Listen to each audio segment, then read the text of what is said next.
Monseigneur, bonjour. Bonjour. Monseigneur, c'est le temps de l'Avent, hein, évidemment encore en ce début décembre, mais cette semaine a été agitée avec les mouvements sociaux qui perdurent, mouvements sociaux et agitations que l'on retrouve aussi dans le monde. Vous vouliez revenir un peu sur ces événements ce matin? Revenir non pas pour les analyser ou pour prendre position, mais on entend quand même une actualité qui peut être un peu angoissée et peut-être angoissante ou en tout cas inquiétante. Je pense qu'il faut entendre la détresse et l'inquiétude de ceux qui se trouvent dans des conditions extrêmement précaires. Comment dans notre pays prenons-nous en charge à la fois la question de la pauvreté, de l'emploi. Il y a vraiment une précarité. Donc je crois que c'est important de garder ces soucis de justice. Donc c'est à entendre et puis chercher ensemble des solutions, en tout cas aussi annoncer la paix, car bien sûr on déplorera toujours tous les mouvements de violence et la majorité des manifestants eux-mêmes le déplorent.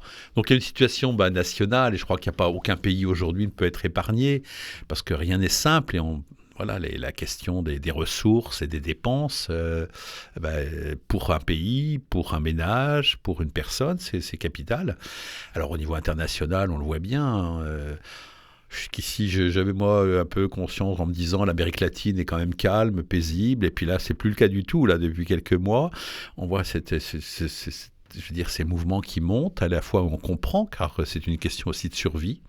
Alors c'est dans ce contexte-là que nous vivons, donc c'est pas le monde, nous n'allons pas le fuir et chercher à faire une forteresse pour se réfugier. Donc il faut entendre, et je pense que c'est notre responsabilité que de s'informer, mais c'est extrêmement difficile d'avoir les informations, suffisantes. Alors on parlait... Oui, s'il y a un point commun à tous ces événements, c'est quoi? C'est la pauvreté aujourd'hui dans le monde? Oui, je pense que c'est aussi une question d'équilibre aussi des richesses. C'est une question Voilà, donc je crois que c'est vraiment un problème global. Quand le pape nous parle d'écologie humaine intégrale, cela veut dire que c'est l'homme au cœur de la création qui est très abondante dans tous ses dons, mais on ne peut pas l'épuiser. Et puis, il n'y a pas de défense de la planète qui tienne si on n'a pas le souci de permettre que tous se parviennent à participer ou à recevoir ces richesses. Il y a des richesses qui doivent être partagées. C'est vraiment une question à la fois la question de la politique et bien sûr capitale. Alors les évêques, nous avons sorti il y a quelques années maintenant, il y a 2 ans, retrouver le sens du politique. Mais l'enseignement de l'Église aussi nous invite à prendre position, à chercher de faire en sorte que chacun ait des conditions correctes de vie, un travail pour vivre, ça fait partie aussi des droits de l'homme. Comment est-ce que nous situons? Et puis on peut dire aussi, alors ça rejoint la question aussi par exemple du Burkina Faso qui accueille notre diocèse jumelé de Koudougou. Mon frère évêque Joachim vient de lancer un appel. Ils accueillent actuellement 10 000 réfugiés. On aura peut-être l'occasion d'en reparler plus longuement parce que c'est un sujet important. Mais c'est un exemple qu'on peut donner. Il y a des pays ainsi, là c'est le fait du terrorisme. Mais comment est-ce que naît le terrorisme? Il faut se poser toutes ces questions-là. Et comment est-ce qu'on favorise que des populations restent dans leur pays? La majorité n'ont pas du tout envie de partir. S'ils partent, c'est bien contraint et forcé. Là, il y a vraiment des questions capitales qui se posent, quoi. Oui, Monseigneur Joachim Ouédraogo qui lance cet appel parce que, en plus, au Burkina, en ce moment, il y a des actes de terrorisme, il y a des attentats. Oui, il y a encore 2 jours, je crois, il y a eu plusieurs morts dans un temple protestant. Je crois il me semble que les chrétiens sont aussi particulièrement visés dans le nord du pays. Alors, c'est pour ces raisons d'ailleurs que nous avons été obligés d'annuler le colloque qui devait avoir lieu en janvier pour des questions de sécurité. Je crois que tout Burkina lui-même rougit dans le sens où devient une zone rouge où on ne conseille pas, où on déconseille carrément que des personnes puissent s'y déplacer. Là, c'est vraiment... alors que c'était un pays, il y a encore 4-5 ans, d'une grande... paisible et serein et calme. Donc tout peut être remis en cause d'un jour à l'autre. Voilà. Alors, je pense que c'est lié aussi à cette période de l'Avent, c'est-à-dire qu'on le voit bien aussi dans les textes liturgiques. Il y a à la fois toutes ces raisons objectives d'être inquiet, et puis il y a l'arrivée... L'espérance. Oui, l'espérance, et puis l'arrivée d'un sauveur qui change tout. Et je pense qu'on n'est pas dans la méthode Coué, là, où on essaie de se persuader que ça va aller mieux demain. C'est pas sûr que demain ça aille mieux, mais ce qu'on est sûr, c'est que, je veux dire, le Seigneur, enfin, quand on est chrétien et croyant, hein, est à l'œuvre aujourd'hui. Et que ça, il faut vraiment que nous l'annoncions, d'où un peu je dirais presque des slogans, hein, puisqu'on a essayé de mettre en avant une phrase d'évangile par semaine. Donc, veillez pour être prêt, c'était pour le premier dimanche de l'Avent. Veillez, voilà, et préparez-vous. Et puis cette semaine, ce sera convertissez-vous. Pour moi, la conversion, alors j'ai essayé on m'a demandé 3 lignes pour l'expliquer, mais convertissez-vous, ça veut dire ne vivons pas comme si Dieu n'existait pas. Ne vivons pas comme si Dieu n'intervenait pas dans notre monde. Et donc la conversion pour moi, c'est prendre conscience, ouvrir les yeux, hein, et ne pas simplement penser qu'on est seul à se débattre dans des difficultés, je veux dire, insurmontables. Là, je crois que c'est vraiment de nature à redonner un peu de l'espoir, et puis amour et vérité se rencontrent, justice et paix s'embrassent.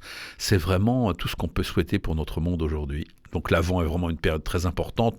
Noël le sera encore plus, mais pour bien vivre Noël, il faut s'y préparer. Monseigneur, avant de terminer cette première partie, un mot sur ce week-end, puisqu'il y a la bénédiction des travaux de l'église de Juillaguet ce samedi. Ce samedi, oui. Alors je vais aller voir, je ne connais pas encore l'église de Juillaguet, que je vais découvrir. Hein, je pense que monsieur le maire et la municipalité ont fait des gros travaux pour remettre cette église et l'ouvrir aux communautés chrétiennes et aux cultes. Donc la première, avec Éric Pouvalou, qui est donc le curé de Montmoreau, bien nous allons aller voir ça. Et bénir les travaux ce samedi. Et puis dimanche, vous participez au rassemblement de la communauté de l'Emmanuel au foyer de la Merci. Voilà. Donc ce dimanche, exactement, je vais rejoindre et la Merci à l'Arche et puis participer à ce rassemblement de l'Emmanuel. Et pour cette deuxième partie de Parole à notre évêque, Monseigneur Hervé Gosselin, Camille Baudouin nous a rejoint. Bonjour. Bonjour. Camille Baudouin, vous êtes responsable de la communication, de la mission pour la paroisse de Barbezieux. Oui. Alors, je pense qu'on pourrait commencer par pourquoi la communication de la mission ? Parce qu'il y a une entité mission à Barbezieux. Voilà, qu'est-ce que la mission ? Oui, en effet, la paroisse de Barbezieux, à l'initiative du père Michel Granger, a mis en route une mission cette année, suite aussi aux orientations diocésaines et à l'appel du pape François.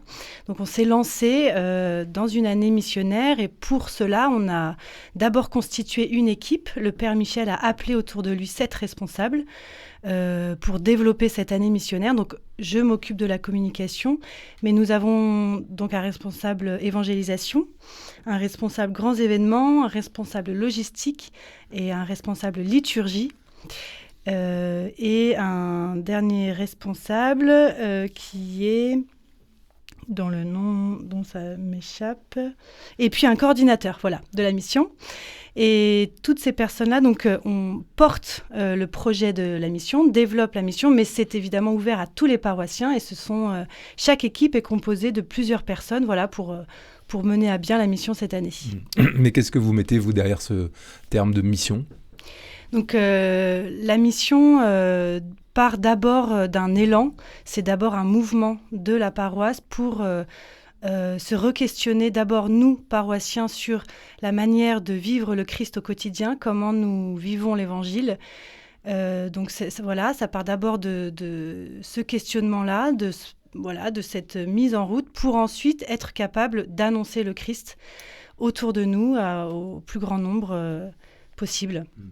Alors, vous avez fait un premier rendez-vous du 12 au 17 novembre dernier, la paroisse de Barbezieux. C'était ce que vous appeliez une semaine pour la mission. Voilà, c'était une semaine de mobilisation pour la mission, donc qui est la première étape de cette année, dont l'objectif est de réunir les groupes d'églises qui existent déjà, qui sont autour de la solidarité, qui sont engagés auprès des jeunes, tous ces mouvements d'église qui agissent déjà, qui sont déjà en quelque sorte disciples missionnaires. Et on s'est réunis, on a eu des réunions pour se questionner sur comment le Christ, à un moment donné dans nos vies, nous a parlé. Qu'est-ce qui fait qu'aujourd'hui on est chrétien ? Quelle est, d'où vient la petite étincelle que l'on porte et l'envie qu'on a peut-être ensuite de le porter au monde. Donc on s'est questionné sur notre propre témoignage d'abord. Donc on a réuni les paroissiens chaque jour selon leur spécificité. Et voilà, on s'est questionné ensemble sur tout ça. Et l'objectif était vraiment d'abord réunir la paroisse, d'être nous unis en tant que paroisse pour être capable ensuite d'aller vers l'extérieur. Et alors qu'est-ce que vous retenez de cette semaine ? Une assez grande joie pour ma part. Ensuite, ce qu'on a pu constater, je crois, c'est une certaine unité dans la paroisse. Ça a été une occasion aussi de se connaître mieux les uns les autres, d'entendre les témoignages, de s'entendre les uns les autres, et puis d'ensuite regarder l'avenir, qu'est-ce qu'on a envie de développer pour la paroisse de Barbezieux, qu'est-ce qu'on a envie de dire, de quoi on vit aussi. Et puis on a terminé la semaine par une journée de formation sur l'évangélisation, qui est un outil un peu indispensable pour annoncer le Christ. Mais donc... Est-ce que vous avez trouvé des réponses ? Parce que là, vous avez posé beaucoup de questions. Oui. Je ne sais pas si on est encore au stade des réponses. Je crois qu'on est pour l'instant en train dans le stade plutôt de la réflexion, d'intégrer cette mission, de commencer à la comprendre, de commencer à être ensemble pour pouvoir ensuite agir et rejoindre autour de nous ce qu'on aura identifié comme étant les actions à mener. En revanche, rien que le fait de se réunir ensemble est déjà, je crois, le début de la mission. C'est déjà une action concrète. Monseigneur ? Écoutez, l'évêque jubile en entendant tout ça, je me dis vraiment, et je me réjouis profondément parce que c'est tout à fait dans le sens de ce qu'on souhaite. Alors, il se trouve que là, je peux dire que peut-être Barbezieux a comme un an d'avance parce qu'il s'était déjà un petit peu restructuré avant tous les autres doyennés, et je souhaite que ça se passe partout. C'était un peu les orientations diocésaines, à savoir qu'une mission se déroule dans chaque doyenné. Alors, il se trouve que le Sud-Charente a choisi d'être un petit peu accompagné par la communauté de l'Emmanuel, et je trouve que c'est bien. Du coup, de se former, mais c'est vital, la question de l'évangélisation, vital pour ceux qui la vivent et ceux qui reçoivent un message et un témoignage. Non, moi, je trouve que c'est vraiment...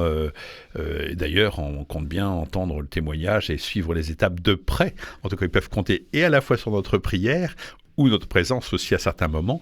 Mais je crois que c'est vraiment... Moi, je me réjouis profondément. Ça fait partie des joies d'évêque, ça. Vous dites que la paroisse de Barbezieux a commencé longtemps à l'avance. C'est le père Michel Granger, c'est ça ? Ça remonte à une rencontre avec le frère Manoukian. Avec le père Manoukian, effectivement, ils ont eu des échanges il y a 2 ans et demi. Et ensuite, donc parce que le père Manoukian est un des précurseurs de l'aspect pratique de la mission. Il a écrit un manuel. Il dirige l'équipe missionnaire itinérante de la communauté de l'Emmanuel, qui est effectivement l'équipe qui nous accompagne dans la mise en route de cette mission. Et donc, de ces échanges-là, je crois que le Père Michel a compris, a voulu, en tout cas, lancer la mission pour la paroisse. Et ensuite, il y a le Père Bedon aussi qui est venu, qui nous a... avec qui nous avons eu une journée de recollection à Maumont au début d'année, qui était déjà sur cette question de la mission. Donc toutes ces étapes-là ont abouti aujourd'hui sur la mission. On voit bien que ça mobilise d'abord tout le monde. Je crois que le but, c'est que ça concerne tout le monde et pas simplement quelques-uns. Et puis que j'entends aussi qu'il faut le temps, il faut s'y préparer parce que c'est pas simplement, on n'est pas... on peut pas se lancer comme ça. Je trouve que c'est pertinent et je trouve que c'est bien parti. Et alors Camille Baudouin, vous, comment vous sentez dans ce devoir de mission ? En fait, comment vous êtes missionnaire vous-même ? C'est une, une grande question. J'ai d'abord répondu à l'appel du Père Michel.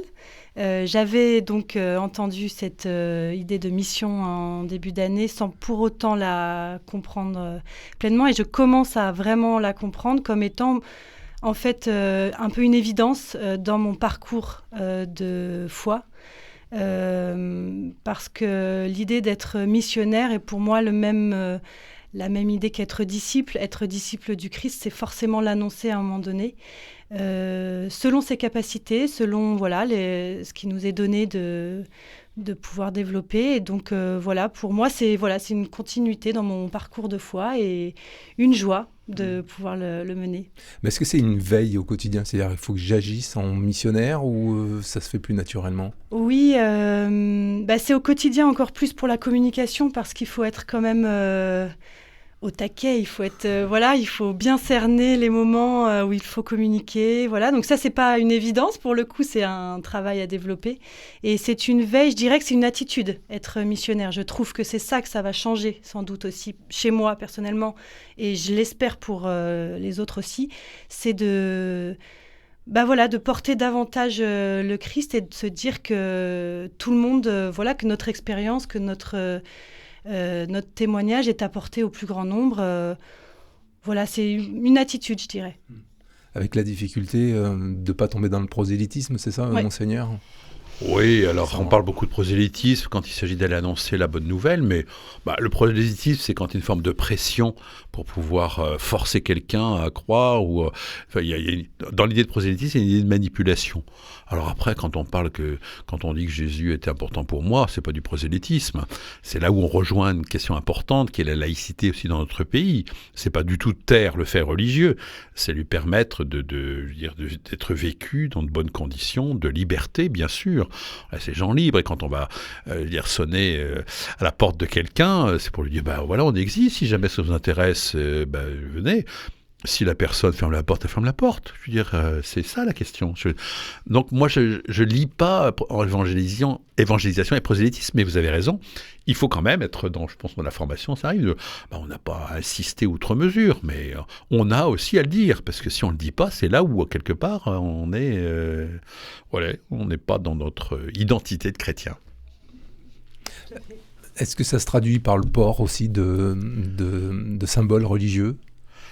Moi j'en ai un symbole religieux, j'ai quand même une croix assez grande, j'ai un col romain, je suis dans la rue et je trouve que c'est normal, vouloir tout effacer de tous les signes religieux dans l'espace public n'a pas de sens.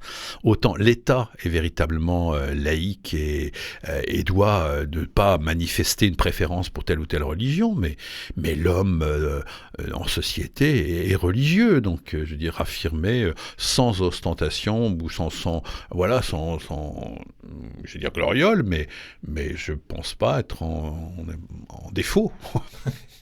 Ou leur faire du prosélytisme, ça n'a jamais convaincu personne, la croix que je porte.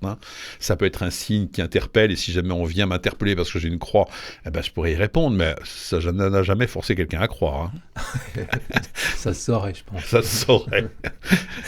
Quelles sont les prochaines étapes donc de cette mission sur le doyenné Sud-Charente ?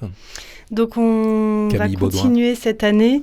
En février, on va avoir 4 soirées qui seront des soirées de retraite pour approfondir cette question d'être disciple missionnaire. Donc c'est de l'ordre de la formation à destination de tous les paroissiens. Et on aura un premier galop d'essai d'un week-end mission. Week-end missionnaire qui va annoncer les portes ouvertes. En fait, la fin de l'année missionnaire sera une semaine porte ouverte, qui est totalement à construire. Et donc, on aura un premier week-end dans l'année, je crois, au mois d'avril, mais je n'ai pas la date exacte.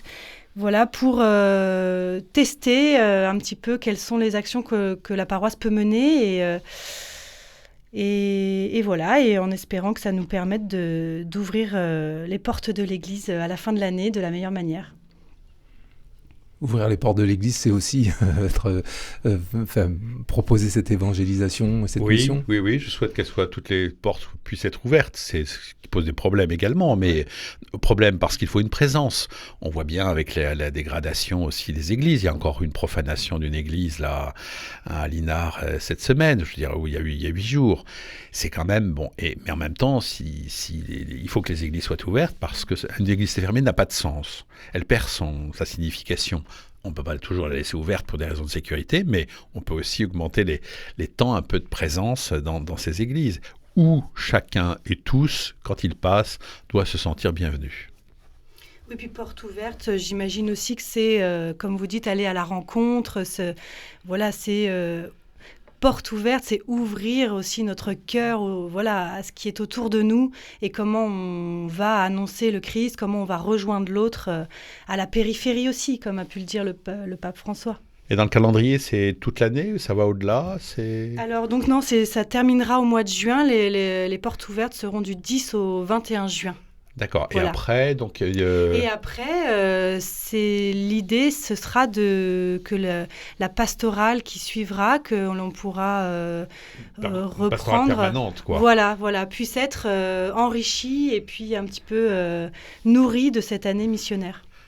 Donc on louche sur Barbezieux et toute sa région pour voir ce qui s'y passe et on accueille l'expérience et puis qu'on encourage avec notre prière et puis voilà et les fruits qui vont bientôt surgir. Merci. On accueille aussi la lumière bientôt dimanche prochain. Ah ben ils vont en avoir besoin de la lumière de Noël.